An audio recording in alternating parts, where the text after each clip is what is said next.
ஆண்டவருடைய ஆவி என்மேல் உள்ளது, ஏனெனில் அவர் எனக்கு அருள் பொழிவு செய்துள்ளார். ஏழைகளுக்கு எடுத்து வாசி.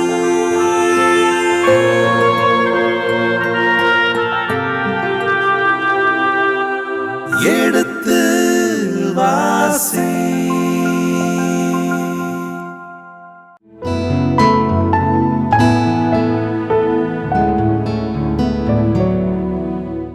இனிய இதயங்களே, எடுத்துவாசி நிகழ்ச்சியில் குறிப்பேட்டின் முதல் புத்தகத்தினுடான விவிலிய இறை வசனங்களுக்கு செவிமடுத்துக் கொண்டிருக்கின்றோம்.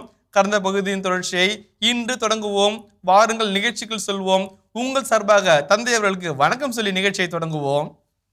வணக்கம். வணக்கம்.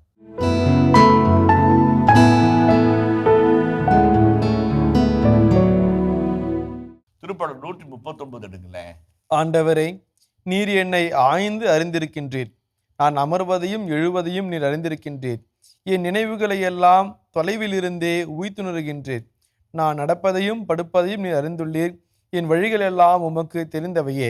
ஆண்டவரே, என் வாயில் சொல் உருவாகும் முன்பே அதை முற்றிலும் அறிந்திருக்கின்றீர். எனக்கு முன்னும் பின்னும் என்னை சூழ்ந்து இருக்கின்றீர். உனது கையை என் மேல் வைத்து என்னை காக்கின்றீர். இத்தகைய அறிவு எனக்கு மிகவும் வியப்பாயுள்ளது. அது உன்னதமானது, என் அறிவுக்கு எட்டாதது. உமது ஆற்றலை விட்டு நான் எங்கே செல்லக்கூடும்? உமது திருமுறையில் இருந்து நான் எங்கே தப்பியோட முடியும்? நான் வானத்திற்கு ஏறி சென்றாலும். பாடல் பாடுங்க, எவ்வளவு அழகான பாடல். கடவுள் எல்லா இடத்துலையும் இருக்கிறாரு, எல்லா விதத்திலும் இருக்கிறாரு, எல்லா வகையிலும் நம்மளை பாதுகாக்கிறாரு அப்படின்னு அழகான ஒரு பாடலாக இருக்கிறது. வந்து என் வாயில் சொற்கள் உருவாகும் முன்பே நான் என்ன பேச போறேன்றது உனக்கு தெரியும் சாமி, நான் முன்னது தப்பிக்க முடியாது அப்படின்னு சொன்னார். அந்த திருப்பாடல் வந்து ரொம்ப அழகான திருப்பாடல். ஒவ்வொரு நாளும் இரவு படுப்பதற்கு முன்பாக திருப்பாடல் 139 91 வாசித்துவிட்டு நாம் படுத்தோம் என்று சொன்னால் இரவு அழகான இரவாய் அமையும், பரிசுத்தமான இரவாய் அமையும், மகிழ்ச்சியான ஒரு இரவாய் அமையும். அவ்வளோ அழகான ஒரு திருப்பாடல். அதில் கடைசி வசனம் ரொம்ப அழகா இருக்கு. அதை பற்றி ஏற்கனவே நம்ம பார்த்துட்டோம். உண்மை வருத்தும் வழிகளில் நான் நடக்கிறேனா என்று என்னை சோதித்து பாரும் அப்படின்னு சொல்லி சொல்வாரு. ஆண்டவரே, இவ்வளோ அன்பாக இருக்கீங்க, இவ்வளோ பாசமாக இருக்கீங்க சாமி. I should not hurt you, please tell me. If I am hurt you, please tell me. ரொம்ப அழகாக கொஞ்சம் பேச, அப்படின்னு அழகாக கொஞ்சம் பேசுகிற மாதிரி, நான் உண்மை வருத்தும் வழிகளிலே நான் நடக்கிறேனா என்று என்னை சோதித்து பாரும், என்னை தெரியப்படுத்துங்க. தப்பான மறந்து கூட உனக்கு துரோகம் பண்ணக்கூடாது, மறந்து கூட உங்களை நான் வந்து விட்டு போயிடக்கூடாது அப்படின்னு அந்த பாடல் ரொம்ப அழகாக இருக்கும். ரொம்ப ரொம்ப நேர்த்தியான பாடல். அதுதான் அந்த வசனம் தான், அந்த திருப்பாடல் தான் ஞாபகத்தை வந்துச்சு இந்த இடத்துல. அவருடைய திருமுகத்தை இடையராது நாடுங்கள், அவனுடைய திருமுகத்தை இடையராது நாடுங்கள். அடுத்த வசனத்தை வாசிங்களேன், 12வது வசனத்தை. அவர் ஆற்றிய வியத்தகு செயல்களை நினைவு கூறுங்கள், அவர்தம் அருஞ்செயல்களையும் அவரது வாய்மொழிந்த நீதி தீர்ப்புகளையும் நினைவில் கொள்ளுங்கள். ரொம்ப வந்து அவர் ஆற்றிய வியத்தகு செயல்களை நினைவு கூறுங்கள், அவர் ஆற்றிய வியத்தகு செயல்களை நினைவு கூறுங்கள், அவர் தம் அரும் செயல்களையும் அவரது வாய் மொழிந்த நீதி தீர்ப்புகளையும் நினைவில் கொள்ளுங்கள். இதில் வந்து 2 முக்கியமான செய்தி பார்க்குறோம். ஒன்று வந்து வியத்தகு செயல்கள் என்பதை ஃபிலாத் என்று நாம் வாசித்தோம். அங்கே வந்து அறிக்கையிடுங்கள்னு சொன்னார், அறிக்கையிடுங்கள்னு சொன்னார். இந்த இடத்துல நினைவு கூறுங்கள்னு சொல்கிறார். ஏன் நினைவு கூறணும் அப்படின்னாக்க, அடிக்கடி நம்ம நினச்சி பார்த்துக்கிட்டோம் அப்படின்னோம்னாக்க நம்மளுக்கு வந்து எப்பவுமே பயமே வராது. அஞ்சத்தக்க நிலையில் நாம் இறங்க மாட்டோம், இறங்கத்தக்க நிலையில் நம்மை உள்ளாக்கி கொள்ள மாட்டோம். அவருடைய வியத்தகு செயல்களை நம்ம நினைச்சு பார்த்துக்கணும், அடிக்கடி நினைச்சு பார்த்துக்கணும். Constantly we remind ourselves that God is almighty God அப்படின்னு சொல்லிட்டு. காரில் போகும்போது பார்த்தேன், ஒரு காரில் எழுதியிருந்துச்சு, my God is a Jewish carpenter அப்படின்னு எழுதியிருந்துச்சு. My God is a Jewish carpenterன்னு எழுதிருந்துச்சு. எளிதான ஒரு வசனம் தான். அப்போ படிக்கும்போது ரொம்ப அருமையான ஒரு வசனமாக தெரிஞ்சது, மனசுக்கு பட்டதாக இருந்தது. அது என்னன்னாக்க, he remains my God is a carpenter but he is a mighty man அப்படின்னு சொல்லிட்டு ரொம்ப அழகா ஒரு செய்தியை நமக்கு கொண்டு வருது. அதை விட முக்கியமாக வந்து ஒவ்வொரு இறைவனும், உதாரணத்துக்கு பாருங்களேன், வந்து காட் ஆஃப் ஜஸ்டிஸ் என்கிற மிக முக்கியமான ஒரு செய்தியை திருப்பாடல்களும் சரி, இந்த திருப்பாடல் 105 அல்லது 1 16 அழகாக சொல்கிறது. இறைவனுடைய நீதி தீர்ப்புகள் மிகுந்த நேர்மையானவை. என்னங்க, தர தர தர தரன்னு இழுத்துக்கிட்டு போகிறாங்க. கொள்ளுங்கள் இவளை, கொள்ளுங்கள் இவளை, கொள்ளுங்கள் இவளை, கையும் களவுமாய் பிடிபட்டால் இவளை என்று தரதரன்னு இழுத்து கொண்டு போகிறார்கள். அத்தனை மக்களும் நம்பினார்கள். அவள் வேசி என்றும் அவள் விபச்சாரி என்றும் அவள் விபச்சாரம் செய்தாள் என்றும் நம்பினார்கள். தானியேல் மட்டும் துணிந்து நின்று சொன்னான், இந்த பெண்ணினுடைய மரணத்தில் எனக்கு உடன்பாடில்லை என்று உறக்க கத்தினான். அப்படி என்றால் நீ என்ன சொல்லுகிறாய் என்று கேட்டார்கள். ஆம், இவளை நீங்கள் மாசற்ற முறையிலே தீர்ப்பிட்டு கொலை செய்ய போகிறீர்கள் என்று அவன் சொல்கிறான். என்ன நீ சொல்லுகிறாய் என்று வாருங்கள். அப்போ அந்த அவளை தீர்ப்பிட்ட 2 தீர்ப்பு தனித்தனி நிற்க வச்சு நடந்த செய்தியை நம்ம பார்த்தோம். அதாவது பார்ப்போம், அவருடைய நீதி தீர்ப்புகள் அற்புதமானவை. சிங்கத்தின் வாய்க்குள்ளாக போய் செத்து போகின்ற இறுதி நிலையில் இருக்கின்ற நிலையிலே சூசனா இருந்தாள். அந்த சிங்கத்தின் வாயை கிழித்த ஆண்டவர் அவளை வெளியே எடுத்து வந்தார். அதற்கு என்ன, சிங்கத்தின் குகைக்குள்ளாகவே போடப்பட்ட தானியேலை சிங்கங்களின் வாய்களை கட்டி தன் நீதி தீர்ப்பை திருத்தி எழுதி அவனை காப்பாற்றினார். சிங்கங்கள் என்றால் கர்ஜிக்கும் சிங்கங்கள், காட்டு மிராண்டித்தனமாய் பீறி போடுகின்ற சிங்கங்கள் நீதி தீர்ப்பை திருத்தி எழுதுகிறார். வாயை மூடி சும்மா இரு என்று சொல்ல அவை அமைதியாக இருந்தது. அவர்கள் மத்தியிலே அவன், தானியேலே, உயிருள்ள கடவுளை வழிபடும் தானியேலே, உன் கடவுள் உன்னை காக்க வல்லவராக இருந்தாரா என்று அரசன் கேட்டான். ஆம் ஆண்டவரே, ஆண்டவர் தம் தூதரை அனுப்பி சிங்கங்களின் வாய்களை கட்டி போட்டு என்னை காத்தார் என்று சொன்னார். அவரின் நீதி தீர்ப்புகள் வல்லமையானவை, விலை மிகுந்தவை. அதான் உன்னை நான் அடையாவிட்டால், நீ உன் போன்ற பெண்ணை நான் அடையாவிட்டால் என் இனத்திற்கும் என் ஆண்மைக்கும் கேடு என்று தனக்குள்ளே அவன் சொல்லிக்கொண்டான். ஆனால் அந்த பெண்ணோ எதிரின் கூடாரத்தில் கூடியிருந்த போதும் கொண்டு வந்த அந்த தூய உணவுகளையும் மரக்கறி உணவை மட்டுமே அவள் உண்டு வந்தாள். அவன் கேட்டான், பெண்ணே, நீ மரக்கறி உணவை எத்தனை நாள் சாப்பிடுவாய்? எவ்வளவு நாளைக்கு உன்னுடைய பத்தியத்தை கடைபிடிப்பாய்?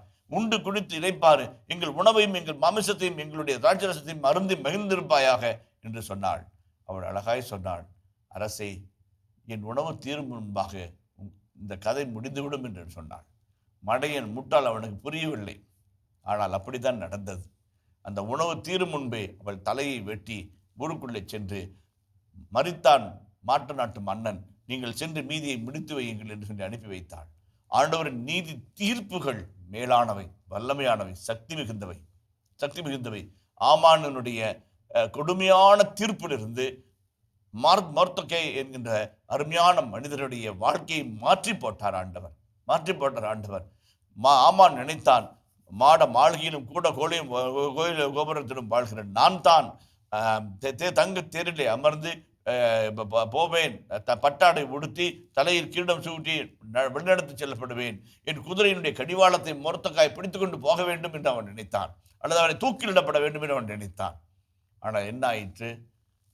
அந்த இடத்திலே மொர்தெகாயை உட்கார வைத்து எஸ்தரின் புத்தகத்திலே ஆமான் அந்த வண்டியை நடத்தி செல்கின்ற பாங்கை அவன் பெற்றான். அவனுடைய தீர்ப்புகள் மேலானவை. அவருடைய தீர்ப்புகளை யாரும் மாற்றி எழுத முடியாது. அவர் எழுதியது தான். அதுதான் மிக முக்கியமானது. அவனுடைய நீதி தீர்ப்புகளை நினைவில் கொள்ளுங்கள். அவனுடைய நீதி இன்னோட ஒரு வார்த்தைகள் சொல்லலாம். பார்வோன் மன்னன் நீதி தீர்ப்பு எழுதினான். 2 வயதுக்குட்பட்ட எல்லா பிறக்கின்ற ஆண் குழந்தைகளையும் அல்லது கருவிலிருந்து புறப்பட்டு வருகின்ற எல்லா ஆண் குழந்தைகளையும் கருவிலேயே கொண்டு விடுங்கள் என்று சொல்லி தாதியர்களுக்கு அவன் கட்டளையிட்டான். தப்பி பிழைத்த மோயிசன் தண்ணீரிலிருந்து எடுக்கப்பட்டவன் என்று சொல்லப்பட்ட வகையிலே எடுத்து செல்லப்பட்டு சொந்த தாயினால் பாலூட்டப்பட்டு பிறகு நீரோடையில் விடப்பட்டு எந்த இடத்திலிருந்து வந்தானோ அதே இடத்திற்கு சென்று எந்த மன்னன் கொல்ல வேண்டும் என்று துடித்தானோ அந்த மன்னனின் பாசறையிலேயே அவன் பயிற்சி பெற்று போர் வீரனாய் மாறுகிறான். இல்லைங்களா? அதுதான் கடவுளுடைய தீர்ப்புகள் நியாயமானவை. அதான் சொல்கிறேன். ரொம்ப நிறைய சொல்லலாம், ரொம்ப அழகாக சொல்லலாம். உண்மையிலே கடவுளுடைய தீர்ப்புகள் ரொம்ப நலமானவை. அந்த தீர்ப்புகளை நினைவில் கொள்ளுங்க. ஒரு தானியேலை போல, ஒரு எஸ்தரை போல, ஒரு யூதத்தை போல, ஒரு மொர்தெகாயை போல, ஒரு மோயிசனை போல ஆண்டவர் மாற்றி எழுதினாரு. சரித்திரத்தை திருத்தி எழுதினாரு. உனக்கும் திருத்த மாட்டாரா? திருத்துவார், நமக்கும் ஒரு நாடு கிடைக்கும், நமக்கும் ஒரு சுதந்திரம் கிடைக்கும், நமக்கும் ஒரு அரசன் கிடைப்பான், நாமும் ஒரு சுயாட்சியை பெறுவோம், நாமும் ஒரு மன்னராட்சியை பெற்றுக்கொள்வோம், காத்திருங்கள் என்பதை அழகாய் ஆசை சுட்டி காட்டுகின்றார். அதில் பார்க்கும்போது ஆண்டவரின் அடுத்து வாசிங்களேன். அவரின் ஊழியராம் இஸ்ரேலின் வழிமரபே, அவர் தேர்ந்து கொண்ட யாக்கோபின் பிள்ளைகளே, அவரே நம் கடவுளாகிய ஆண்டவர், அவர் நீதி தீர்ப்புகள் அனைத்துலகிற்கும் உரியன. எபேத் என்ற எபிரேய சொல்லுக்கு ஊழியர்கள் அர்த்தமாகும். இப்ப ஊழியர்கள் யார்? ஊழியர்கள் யார்? தலைவனிட்ட கட்டளையை பணிந்து நடக்கிறவர்கள். இப்ப அழகா சொல்றாங்க, இறைவன் என் தலைவன், அவன் இடுகிற கட்டளையை நான் சிறமேற்கொண்டு செய்து முடிப்பேன். ஆண்டவரின் ஊழியர்களாகிய நாங்கள், யாக்கோபின் பிள்ளைகளே, இஸ்ராயலின் வழிமரபே, இஸ்ராயலின் வழிமரபே. இஸ்ராயல் என்பது இரண்டு வகையிலே கொள்ளலாம். ஒன்று இஸ்ராயல் என்கின்ற மாபெரும் நாட்டை குறிக்கலாம், அல்லது இஸ்ராயல் என்கின்ற தனி மனிதனை குறிக்கலாம். யாக்கோபு என்ற மனிதரை தொடைநரம்பை தொட்டு ஆண்டவர் இன்று முதல் நீ இஸ்ராயல் என்று அழைக்கப்படுவா என்று சொன்னார். அவருக்கு 12 பிள்ளைகள் பிறக்கிறது, 12 கோத்திரங்கள் பிறக்கிறது. அந்த 12 கோத்திரங்களும் நாட்டை ஆள்கிறது. அந்த வழிமரபே, இஸ்ராயலின் வழிமரபே என்று 12 கோத்திரங்களையும் ஆசிரியர் இணைத்து பிடித்து, நாம் எல்லாம் ஒரு தாயினுடைய பிள்ளைகள், நாம் அனைவரும் ஒரு குலத்து பிள்ளைகள், எக்காலத்தும் என் நேரத்தும் சண்டை போட்டுக் கொள்ளக்கூடாது. இது இக்கட்டான நேரம், இது மிக கடுமையான ஒரு சூழல். இணைந்திருப்போம், பிணைந்திருப்போம், சவாலை சந்திப்போம் என்று ஆசிரியர் அழைப்பு விடுக்கின்றார். அதே போலவே அவர் தேர்ந்து கொண்ட யாக்கோபின் பிள்ளைகளே, யாக்கோபின் பிள்ளைகள். இந்த இடத்துல அழகாக அந்த வசனம் ரொம்ப கிளிவாக சொல்றாரு. அவர் தேர்ந்து கொண்ட இந்த தேர்ந்து கொண்ட என்பது எக்லெக்தோ என்ற கிரேக்க மொழியினுடைய வார்த்தையினுடைய அருமையான வார்த்தை. எக்லெக்தோ என்று சொன்னால் எலெக்டட், செலக்டட் என்ற அர்த்தமாகும். எலெக்டட் அண்ட் செலக்டட் என்ற அர்த்தமாகும். எலெக்டட் ஆர் செலக்டட் என்ற அர்த்தமாகும். இதில் நம்ம பார்த்தோம் அப்படின்னம்னாக்க, இப்போ ஒரு 40 பேர் கிளாஸ் இருந்தாங்கனாக்க, டே நீங்கள் வாடா அப்படின்னா பையன் வருவான். உன் பேர் என்ன சாமி அப்படின்னு சொல்லி கேட்குறோம். என் பேர் ராமசாமி. ராமசாமியா, வெரி குட் பாய். 10th எவ்வளோ மார்க் வாங்கினேன்? 10th 458. ஓ வெரி குட், நீ இந்த கிளாஸ் லீடராக இருக்கிறியா? Yes miss. Is elected among the 45 for a particular class, particular. அதான் அந்த தேர்ந்தெடுக்கப்பட்ட யாக்கோபின் வழிமரபு என்றால், தேர்ந்தெடுக்கப்பட்ட, எதற்காக தேர்ந்தெடுக்கப்பட்ட? அவர்களுக்கென்று ஒரு மிஷன் இருக்குது, அவர்களுக்கென்று ஒரு பணி இருக்கிறது, அவர்களுக்கென்று ஒரு வேலை இருக்கிறது. அதை செய்வதற்காக தான் அவங்க தேர்ந்தெடுக்கப்பட்டார்கள் என்பதை நாம் மறந்து விடக்கூடாது. அதான் ரொம்ப ரொம்ப அழகான பாடல், ரொம்ப அழகான பாடல். அதில் 2வது பகுதியை நம்ம பார்த்தோம்னாக்க, அவர் நீதி தீர்ப்புகள் அனைத்துலருக்கும் உரியன. அதான் அந்த பாயிண்ட் நான் ரொம்ப ஏற்கனவே சொன்னேன். 14:8, 14 வாசித்தேன் இல்லைங்களா? அதில் சொன்னது தான், அனைத்துலகிற்கும் அவருடைய மீட்பு உரியது. நினச்சிக்கிட்டாங்க அவங்க தீர் நாட்டுக்கு தீர் நாட்டு கடவுள், சோதோம் நாட்டுக்கு சோதோம் நாட்டு கடவுள், கொமோராவுக்கு கொமோரா நாட்டு கடவுள், அந்த மாதிரி இஸ்ராயலுக்கு இஸ்ராயல் நாட்டு கடவுள் அப்படின்னாங்க. டே, அது இல்லை வசனம். எங்கள் கடவுள் உலகின் கடவுள், படைப்பனைத்திற்கும் கடவுள், படைத்தவர் அவரே அப்படின்னாங்க. ஒரு கவுண்டர் கல்ச்சருங்க, கவுண்டர் கல்ச்சர். அனைத்துலகிற்கும் எங்கள் ஆண்டவர், எங்கள் ஆண்டவர் என்று சொல்லும்போது ஒரு கவுண்டர் கல்ச்சர். ஏன்னா எகிப்து நாட்டை பார்த்தோம்னாக்க எவ்வளோ பெருசு இருக்கும் நம்ம மேப்பில் எகிப்து நாடு. அல்லது நீங்கள் பபிலோனை பார்த்தீங்கன்னா எவ்வளோ பெரிய நாடாக இருக்கும். அல்லது நீங்கள் அசீரியா பார்த்தா எவ்வளோ பெரிய நாடாக இருக்கும், இல்லை எவ்வளோ நாடாக இருக்கும். அப்பேற்பட்ட ஒரு புவியியல் சூழ்நிலையில் இங்கே தெளிச்சு விட்டோம்னா ஒரு துண்டு சொட்டு உழுவுதில்லை. அந்த மாதிரி இருக்கிற இஸ்ராயல் தன்னுடைய கடவுளை உலகத்தின் கடவுள், படைப்பின் கடவுள்னு சொல்லும்போது மற்றவங்களாம் சிரிப்பாங்க, கேவலப்படுத்துவாங்க, உண்மையை உணர மாட்டாங்க. ஆனால் உண்மை அதுதான். சிரிச்சாலும் எதிர்க்காவிட்டாலும், ஏற்றுக்கொண்டாலும் எதிர்த்தாலும் உண்மை அதுதான். படைப்பனைத்திற்கும் அவரே கடவுள். அதான் எங்கள் மாஸ்டர் ரொம்ப அழகான ஒரு கவுண்டர் கல்ச்சர் பற்றி ஒரு வித்தியாசம் சொன்னார். இஸ்ராயல் மக்கள் நாடு கடத்தப்பட்டாங்க. நாடு கடத்தப்பட்டு பாபிலோனில் போய் இருக்கிறாங்க. இவங்க அடிமைகளா, கொத்தடிமைகளா வேலை செஞ்சுட்டு இருக்கிறாங்க. அப்போ கேட்குறாங்க, எப்படி உங்கள் சாமி உங்களுக்கு சாமியை ஆனாரு அப்படின்னு கேட்குறாங்க. அவர்களை தேர்ந்தெடுத்தார உடன்படிக்கை கொடுத்தாரு, எங்களுடைய கடவுளாக மாக்குறோம். அன்னையிலேருந்து இன்னைக்கு வரைக்கும் அவர் எங்களை கைவிட்டது கிடையாது. அவருடைய நாங்கள் அவர்கிட்ட புறக்கணிச்சோம், அதனால் அவர் நாடு கடத்திட்டாரு, நாடு கடத்த அனுமதிச்சாரு அப்படின்னு சொல்கிறாங்க. அப்படின்னா எங்கள் கடவுள் எப்படி தெரியுமா? ஒரு பெரிய படையை திரட்டினார். லட்சக்கணக்கான கடவுள்கள்லாம் ஒன்றா சேர்ந்தாங்க, லட்சக்கணக்கான தீய சக்திகள்லாம் ஒன்றா சேர்ந்தாங்க. பெரும் போர்க்களம் நடந்தது. அந்த போர்க்களத்தில் அந்த தீய சக்தியினுடைய தலைமை சக்தி தியமாத்துன்னு ஒரு சக்தி இருந்துச்சு. அந்த சக்தியை பிடிச்சி இந்த மார்துக்குன்ற இந்த நல்ல கடவுள், நன்மை தரத்தினுடைய கடவுள் வந்து வெட்டி ஒரு துண்டை தூக்கி மேலே எரிஞ்சிச்சு, வானம் உண்டாச்சு. இன்னொரு துண்டை தூக்கி கீழே உருவாச்சு, பூமி உண்டாச்சு. அப்படிதான்டா உலகத்தை படைச்சாரு எங்க கடவுள். உங்க கடவுள் எப்படா படைச்சாரு அப்படின்னா, இவன் ரொம்ப கூலாக கால் மேலே கால் போட்டுக்கிட்டு ரொம்ப சொன்னான், எங்க கடவுள் வந்து பட திரட்டல, ரத்தம் சிந்தலை, கலரியா ஒரு கேஓட்டிக் பிரசன்ஸ் உருவாக்கலை. அவர் சும்மா குவாய்ட்டாக உக்காந்து உண்டாகுக அப்படின்னார். ஒளி உண்டானது. புட்பூண்டுகள் பிறப்பிக்க கடவுது, பூமி பிறப்பிச்சிச்சு. கடலில் மீனினங்கள் உருவாகட்டும்னாரு, உருவாச்சு அப்படின்னாரு. என்னடா சொல்கிறேன்னாரு. எங்கள் கடவுள் அவ்வளோ வல்லவருங்க. சண்டை போட்டு கசாமசான்னு பண்ணி ரத்தத்தை சிந்தி பலி கொடுத்து உருவாகணும்னு அவசியமே கிடையாது. Is powerful, all powerful, mighty god. அப்போ கல்ச்சர் கவுண்டர் கல்ச்சர். இப்போ அவங்களுடைய கடவுள் வந்து ஒரு போராட்டத்தின் கடவுளாக, ஒரு கேஓட்டி கடவுளாக இருக்கும்போது இது வந்து ஒரு பீஸ்ஃபுல் கடவுளாக வராரு, அழகாக வரார், கவுண்டர் கல்ச்சர் வரார். அதுதான் இவங்க இது பண்ணுறாங்க. நம் கடவுள் உலகனைத்திற்கும் கடவுள், உலகனைத்திற்கும் கடவுள். அதான் சொல்கிறாங்க. இன்னைக்கு அதானங்க உண்மை. உலகனைத்திற்கும் கடவுள் அவர் தானங்க, இல்லைங்களா? அடுத்த வசந்த வாசிப்போமே. அவரது உடன்படிக்கையை என்றென்றும் நினைவில் கொள்ளுங்கள். 1000 தலைமுறைக்கென அவர் அளித்த வாக்குறுதியை மறவாதீர்கள். இங்கே ஒரு ஒரு பொடி வச்சு பேசுகிற ஆசிரியர் வந்து அவரது உடன்படிக்கையை என்றென்றும் நினைவில் கொள்ளுங்கள். ஒலாம் ஆது ஒலாம் என்றால் என்றென்றும் அர்த்தம் இப்ரேய மொழியில். ஒலாம் ஆது ஒலாம் அப்படின்னா என்றென்றைக்கும், எவர் அண்ட் எவர். என்றென்றும் அவரது பெரித் உடன்படிக்கையை, பெரித் உடன்படிக்கையை நினைவில் கொள்ளுங்கள். உடன்படிக்கை என்பது ஒட்டுமொத்த இறையியலின் மொத்த வார்த்தை, ஒட்டுமொத்த இறையியலின் மொத்த வார்த்தை.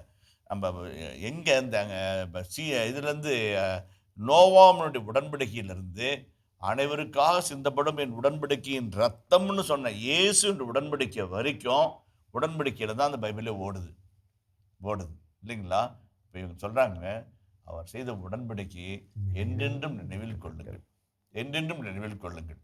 ரொம்ப அழகாக சொல்வார்.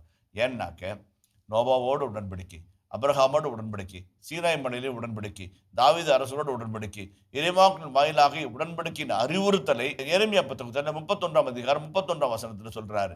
அதே போல எசேக்கியேல் புத்தகத்தில் 36ஆம் அதிகாரத்தில் 28ஆம் வசனத்தில் சொல்றாரு. அதே போலவே ஓசை இறைவாக்கு புத்தகம் 11ஆம் அதிகாரம் 1 முதல் 5 வரை வார்த்தைகள் சொல்றாரு. அப்படியே கொண்டு போய் புதிய ஏற்பாட்டிலையும் கொண்டு போய் சேர்த்துறாரு.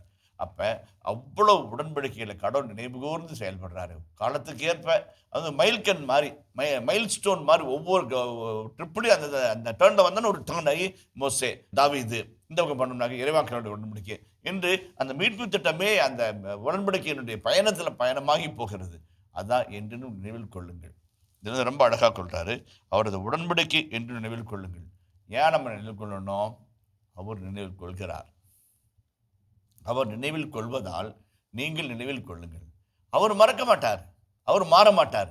நாம் மாறுவோம், நம்ம பேச்சு மாறுவோம், சொல்லு மாறுவோம், செயல் மாறுவோம், நீதி மாற்றுவோம், எழுதின தீர்ப்பை திருத்தி எழுதுவோம், கள்ளத்தராசை வச்சிருப்போம் அல்லது கள்ளக்கணக்கு எழுதுவோம்.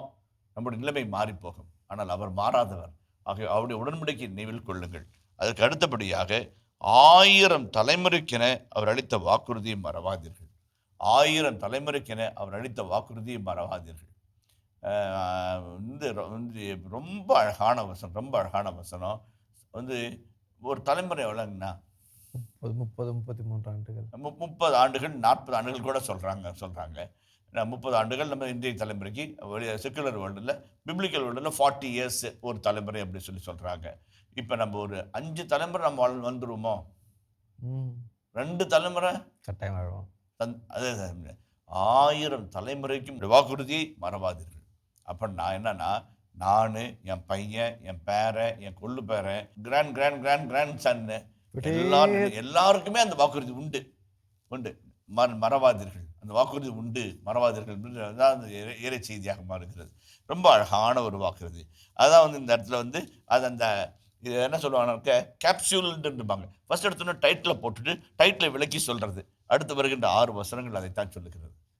வாசிப்போமே.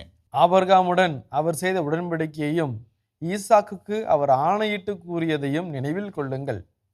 யாக்கோபுக்கு நியமமாகவும் இஸ்ரேலுக்கு என்றுமுள்ள உடன்படிக்கையாகவும் அவர் அதை உறுதிப்படுத்தினார். கானான் நாட்டை உங்களுக்கு அளிப்பேன், அதுவே உங்களுக்குரிய பங்காகவும் உரிமை சொத்தாகவும் இருக்கும் என்றார் அவர். ஆபிரகாமுடன் அவர் செய்த உடன்படிக்கையும் தொடக்கம் 12:1-2 கூட போதும். ஆண்டவர் ஆபிரகாமை நோக்கி, உன் நாட்டிலிருந்தும் உன் இனத்தவரிடமிருந்தும் உன் தந்தை வீட்டிலிருந்தும் புறப்பட்டு நான் உனக்கு காண்பிக்கும் நாட்டிற்கு செல். உன்னை நான் பெரிய இனமாக்குவேன், உனக்கு ஆசி வழங்குவேன், உன் பெயரை நான் சிறப்புற செய்வேன், நீயே ஆசியாக விளங்குவாய். நீயே ஆசியாக விளங்குவாய். அந்த உடன்படிக்கையுடைய ஆசீர்வாதம் என்னன்னாக்க, சாமி நம்மளை அவ்வளோ ஆசீர்வதிப்பார். ஆசீர்வதிச்சு நாமளே ஒரு ஆசீர்வாதமாக மாறிடுவோம். நாமளே நம்ம வாய் திறந்தா ஆசீர்வாதம், நம்முடைய செயல்பாடு ஆசீர்வாதம், நம்முடைய ஜெபம் ஆசீர்வாதம், நம்முடைய திருப்பலி ஆசீர்வாதம், வாழ்க்கையே ஒரு ஆசீர்வாதமான மாறுகிறது. இனிய இதயங்களே, எடுத்து வாசி நிகழ்ச்சியில் குறிப்பேட்டின் முதல் புத்தகத்துடனான விவிலிய இறை வசனங்களுக்கு செவிமடுத்துக் கொண்டிருக்கின்றோம். இதன் தொடர்ச்சியை மீண்டும் அடுத்த பகுதியில் தொடர்வோம். அதுவரை இணைந்திருங்கள். இயேசுவுக்கே புகழ், இயேசுவுக்கே நன்றி, மரியே வாழ்க. ஆண்டவரே என் உரிமை சொத்து என்று திருப்பாடலாசிரியர் இன்னொரு இடத்துல பாடுறாரு. அதே மாதிரி எனக்குரிய பங்கு எனக்கு நான் வைத்திருக்கிறவர் ஆண்டவர் அப்படின்னு சொல்வார். அப்பா மகளுக்கு சொத்தா அளித்து அனுப்புறாரு. அப்ப இது அந்த வார்த்தை தான் இங்க பயன்படுத்துறாங்க. உரிமை சொத்தா, உரிமை சொத்து, உரிமை சொத்து, பொண்ணுக்குரிய உரிமைக்கான சொத்து. அது சாமி நம்மளை அதுதான் கொடுத்துக்கிறாரு.